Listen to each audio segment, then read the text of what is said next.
وہ اپنے پرکھوں کا دن نہیں منا رہے. ایک دن وہاں پر آج بھی منایا جا رہا ہے جس کا نام صلاح الدین ڈے. صلاح الدین ڈے منانے کی وہاں پرستاؤ بھی پیش کیا جا رہا ہے. پوچھا گیا میرے عزیزو کیونکہ تاریخ کا ایک ایسا سچا جرنیل ہے کہ اپنے وقت کے اس دور کے یہودی اور عیسائی مائیں بچوں کو تھپکیاں دے کر سلاتی بیٹا سو جا صلاح الدین آ جائے گا. ظلم کرنے کے لیے نہیں ہے، انصاف دلانے کے لیے. عزیزان گرامی وقار، یہ میں تاریخ کے ان جیالوں کی بات تمہارے سامنے رکھ رہا ہوں کہ دنیا آج کے دور میں یہ جتنے پاکھنڈی ہیں یہ سننا بھی نہیں چاہتے، یہ نام سننا بھی نہیں چاہتے. اور جہاں ہم نے تذکرہ ان کا کیا پیٹ میں درد شروع ہو گیا. میں نے اگر خالد بن ولید کا ذکر کیا، صلاح الدین ایوبی کا ذکر کیا، شہاب الدین غوری کا ذکر کیا، اور سب سے زیادہ تکلیف ہوتی ہے اورنگزیب کے نام سے. یہ بھی دیکھا ہوگا آپ نے. اور ایسے تکلیف کس بات کی ہے مجھے آج سمجھ میں نہیں آتی. میں مہاراشٹر کے ایک علاقے میں گیا تھا اور دل میں سوچا، خلد آباد شریف میں غالباً ان کا مزار ہے اورنگزیب کا. سوچا قبر کے پاس جا کر پوچھوں اورنگزیب کیسا مارا تھا کہ 200 سال تک درد ہو رہا ہے. کیا کیا تھا آپ نے؟ 400 سال گزرنے کو آ رہے ہیں. کیا کیا تھا آپ نے؟ کیوں چڑ ہے؟ کس بات کی تکلیف ہے؟ جبکہ وہ اورنگزیب جو ٹوپیاں بن کر کے بیچتا اور اپنے گھر کا کھانا چلاتا، اپنے گھر کا چولہا جلاتا، قرآن پاک اپنے ہاتھ سے لکھتا، وہ رعایا کو لوٹنے والا اورنگزیب نہیں تھا. میرے عزیزوں، میں یہ تاریخ کی وہ سچائیاں تمہارے سامنے رکھنا چاہتا ہوں جس پر تمہیں گرو ہونا چاہیے، فخر ہونا چاہیے. ورنہ ہوگا یہ کہ ہمارے ہاں ایک محاورہ کہا جاتا، میں آپ کے علاقے کا ہوں، کھلی ٹٹی کتوں کا راج. یعنی میدان خالی پڑا رہتا ہے تو کتے راج کرنے لگتے ہیں، اور میدان میں چلت پھرت ہونی چاہیے. چلتے پھرتے رہو تو کتے آوارہ نہیں بیٹھتے اور نہیں دادا گیری کرتے. جس میدان کو دیکھو خالی پڑا ہوا ہے وہ کتے راج کرنا شروع کرتے، پھر کسی انسان کو بھی آنا جانا مشکل ہو جاتا ہے. آج حالات ایسی ہیں. عزیزان گرامی، تم نے اپنی تاریخ کو بھلانا شروع کیا نوجوانوں، اس لیے پہاڑی چوہوں کا ذکر شروع ہو گیا، کتوں کا ذکر شروع ہو گیا، اور پتہ نہیں کیسے کیسے لوگوں کو بڑا بنا کر کے پیش کیا جانے لگا. اس لیے میں آپ سے کہتا ہوں دنیا جلتی ہے تو جلے، میرا ہیرو تو ٹیپو سلطان ہے اور رہے گا انشاءاللہ، کیونکہ یہ نبی کریم صلی اللہ تعالیٰ علیہ وسلم کی شریعت طاہرہ لے کر ہمارے سامنے آئے. عزیزان گرامی، میں نے قرآن پاک کی وہ آیت آپ کے سامنے رکھی ہے. رب تعالیٰ فرماتا ہے کنتم خیر امت، تم سب سے بہترین امت ہو.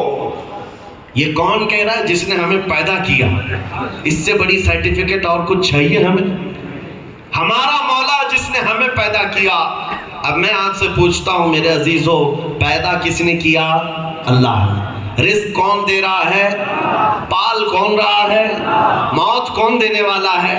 اور ہماری نیکیوں پر جزا کون دے گا اور سزا کون دے گا برائیوں پر؟ سب کچھ اللہ کرنے والا ہے.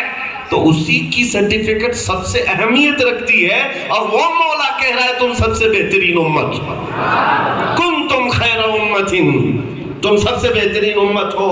اب یہ سننا چھوڑ دو ٹی وی میں ہمارے لیے کیا کہا جا رہا ہے، دجالی میڈیا ہم پر کیا بھوک رہی ہے، ہمیں فرق نہیں پڑنا چاہیے. میرا رب فرما رہا ہے کنتم خیر امت، تم سب سے بہترین امت ہو. تم بھوکتے رہو آتنکواد ہے، تم بھوکتے رہو دہشت گرد ہے، تم بھوکتے رہو کہ یہ ٹیررسٹ ہیں، اس سے فرق نہیں پڑنا چاہیے. جس نے ہمیں پیدا کیا وہ ہمیں کہہ رہا ہے تم سب سے بہترین امت. فخر کرنے کے لیے یہی چیز کافی ہے. اللہ نے فرمایا. اور دوسری بات میرے عزیزوں، ڈبل فخر کی بات تمہارے لیے ہے. اللہ تعالیٰ نے 1,24,000 کم و بیش نبیوں کو دنیا میں بھیجا، اور سب کو پتا ہے سارے نبیوں کا آخری نبی میرا آقا و مولا محمد رسول اللہ صلی اللہ علیہ وسلم، اور سب سے افضل نبی ہمارے آقا و مولا ہیں. مجھے یہاں بیٹھے ہوئے انسانوں میں سے کوئی ایک بتائے، کیا آپ کے روحوں نے یا آپ کے پیدا ہونے سے پہلے کسی نے یہ بھیک مانگی تھی کہ مولا ہم کو اس امت میں پیدا کر؟ کسی نے نہیں دعا کی ہوگی. بن مانگے اللہ نے اپنے محبوب کی امت میں پیدا کیا. سبحان اللہ. بغیر مانگے. اس سے بڑھ کر کرم نوازی اور کیا ہے؟ اس سے بڑھ کر کے احسان کیا ہے؟ یہ فخر بالائے فخر ہے. رب تبارک و تعالیٰ نے تمہیں اپنا محبوب نبی دیا ہے جس کا حال یہ ہے کہ تمہارے ہزاروں گناہوں کے باوجود تمہارے چہرے نہیں بدلے جاتے. پہلے کی امتوں کا حال یہ تھا کہ اگر گناہ کثرت سے ہوتے تو کچھ لوگوں کو خنزیر کی شکل دی گئی ہے, کچھ کو بندر بنایا گیا ہے, کچھ کے لیے زمینیں کھول کر کے دھسا دیا گیا اور ان پر نوکیلے پتھروں کی بارشیں کی گئی ہیں, طرح طرح کے عذابات آئے. لیکن اس امت میں وہ سارے گناہ موجود ہیں, مگر رب فرماتا ہے وما کان اللہ لیعذبہم وانت فیہم. اللہ اس امت پر ویسا عذاب نہیں بھیجے گا اس لیے کہ ان کے بیچ میرا محبوب آرام کر رہا. فخر بالائے فخر ہے. تمہارے پاس کس چیز کی کمی ہے؟ کس چیز کی کمی ہے؟ رب تعالیٰ تمہیں کہہ رہا ہے کہ خیر امت ہو. رب تبارک و تعالیٰ اپنے سب سے آخری اور سب سے محبوب نبی میں کی امت میں تمہیں پیدا کیا ہے. اور کیا چاہیے تھا تمہیں؟ اور کیا چاہیے تھا میرے عزیزوں؟ ہوا یہ کہ امت میں پیدا تو ہو گئے لیکن کافر مشرک بنا کر کے نہیں پیدا کیے گئے, ایمان والے بنا کر پیدا کیے گئے. ایمان والے. اور پھر اس کے بعد مومنین کی جماعت میں اللہ نے تمہیں پیدا کیا ہے. اس پر فخر بالائے فخر یہ ہے ہزاروں فرقے جنم لیتے رہے, ان میں بھی اللہ نے تمہیں اس جماعت میں رکھا جو اپنے نبی کے قدموں میں جان دینے کو معراج سمجھتے. کیا یہ بات حق ہے یا نہیں ہے؟ آج شرق و غرب شمال و جنوب جہاں جا کر کے بھی آپ دیکھ لیں حضور پاک کے نام پر جان دینے والی کوئی جماعت ہے تو وہ اہل سنت و جماعت ہے. بات تو سب کرتے ہیں لیکن ان کے پروٹوکول ہوتے ہیں, ان کی مصلحتیں ہوتی ہیں, ان کی حکمتیں ہوتی ہیں. لیکن یہ سنی عاشق ایسا ہوتا ہے جس کا نعرہ یہ ہوتا ہے بے دام ہی بک جائیے بازار نبی. اس شان کے سودے میں خسارے نہیں ہوتے. یہ بے دام بکنے والی جماعت ہے اپنے نبی پاک کے نام پر. کیا یہ اس بات کا فخر تمہارے لیے کافی نہیں ہے کہ اللہ نے اس جماعت میں مجھے پیدا کیا ہے جہاں غریبی میرے ساتھ ہے, میرے ساتھ تنگ دستی بھی ہے, میرے ساتھ اسباب بڑے قلت کے ساتھ ہیں. یہ سب ہونے کے باوجود میرے دل کی دھڑکن میرے آقا کو پکارتی ہے. حضور پاک کی یاد میں ہمدن رہتا ہوں. اس سے بڑا فخر اور کیا چاہیے؟ اتنی بڑی دولت تمہارے پاس ہے جس پر زندگی بھر تم شکر کرتے رہو. کم ہے لیکن رونا ہم کو سکھایا گیا ہے. کچھ لوگوں نے آ کر کے ہمیں اس طرح کی پٹی پڑھائی ہوئی ہے کہ ہم احساس کمتری کے شکار ہوتے چلے گئے. میں نوجوانوں سے کہتا ہوں, ابھی آپ سجاد صاحب کہہ رہے تھے بھیڑ کو ادھر بٹھا دو, ادھر بٹھا دو, ادھر بٹھا دو, ادھر بٹھا دو. میں ہر جلسے میں روزانہ یہی دیکھ رہا ہوں. پونا گھنٹہ مجھے یہی لگتا ہے اناؤنسر بٹھاتا رہتا ہے, پونے گھنٹے کے بعد تو مجھے مائک دیا جاتا ہے اور روز دیکھتے ہیں. میں یہ اکثر جلسوں میں کہتا ہوں ان کو بٹھانا اٹھانا چھوڑ دو, اس لیے کہ مجھے پتا ہے یہ بے دام بکے ہوئے اور ٹرینڈ نہیں ہے.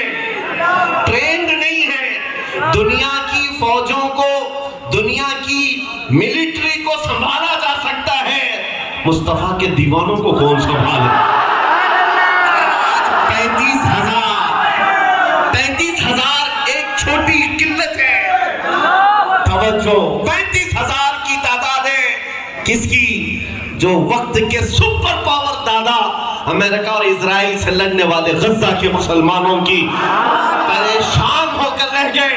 بم میزائل سب برسا کر راکھ میں بدل کر کے بھی رکھ دیا, لیکن ابھی بھی وہ اعلان نہیں کر پا رہے کہ ہماری فتح ہو چکی ہے. اعلان قیامت تک نہیں کر سکو گے.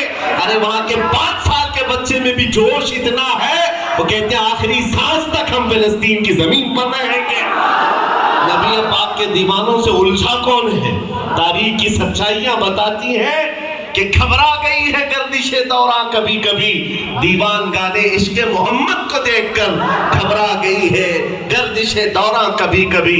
عزیزان گرامی, بس بات اتنی ہے کہ ہم نے اپنا عزم کھو دیا ہے، اپنا حوصلہ کھو دیا ہے، اپنی طاقت کھو دی ہے، اور ہمیں جس بات پر اللہ نے فخر کرنا سکھایا اس فخر کو چھوڑ کر ہم کسی اور چیز پر فخر میں لگ گئے۔ آج لوگ پراپرٹیاں ناپ رہے ہیں، میرے پاس اتنی، اس کے پاس اتنی، دکانیں اس کے پاس اتنی، جائیداد اس کے پاس اتنی، بلکہ صحابہ کا یہ معمول نہیں تھا۔ صحابہ میں افضل وہ سمجھا جاتا تھا جو زیادہ میرے مصطفیٰ کی مجلس میں بیٹھا کرتا، وہ فخر تھا۔ یہ ہمارے لیے یہ سب فخر اور اعزاز کی باتیں نہیں ہیں۔ حضرت عمر فاروق رضی اللہ تعالیٰ عنہ نے لوگوں کو یہ پیغام دیا تھا کہ ہمیں عزت ملی ہے تو دربار رسول سے ملی، فخر کرنا سیکھو تو نام مصطفیٰ سے۔